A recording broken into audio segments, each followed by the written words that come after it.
I believe in victory. 2 years ago, my Aunt Becky was diagnosed with breast cancer.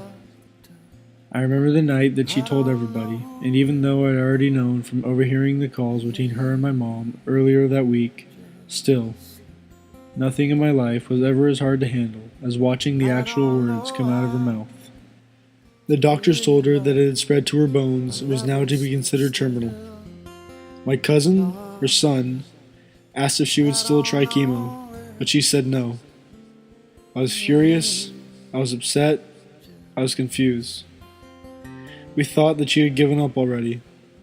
After a few doctor visits from my aunt and with my mom, I knew this would not own her. Quoting my mom, "This family has always been a family of fighters, and I know she'll fight this thing every step of the way." She did just that. Aunt Becky joined a church group for women that at one time in their lives had breast cancer. It was from them that she got her strength back because along with inspiring her, they introduced her to paddling. I never got the difference between paddling and rowing. My aunt would always make sure to tell me every time I saw her that she was not a rower. I would joke with her every couple of days, and we would go through the same routine. I'd ask, "How's rowing going?" And she'd always say, laughing, "It's not rowing, it's paddling." One time, I got to go see one of her races. They didn't win, but I don't think I've ever seen her so happy in my life. When she came up to see us, she had a wide grin on her face, and she was laughing along with her rowing buddies all the way up to us. She loved that team like it was her family.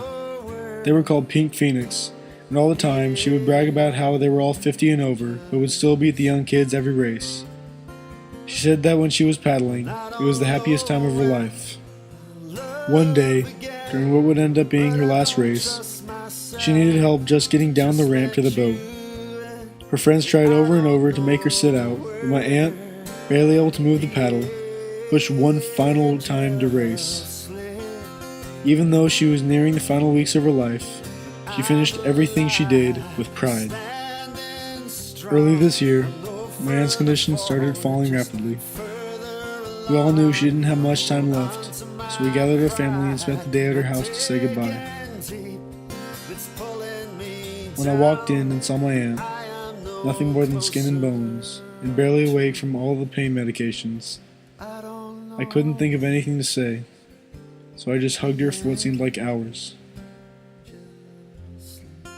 The hospice nurse said that she wouldn't be able to recognize any faces anymore from the medications.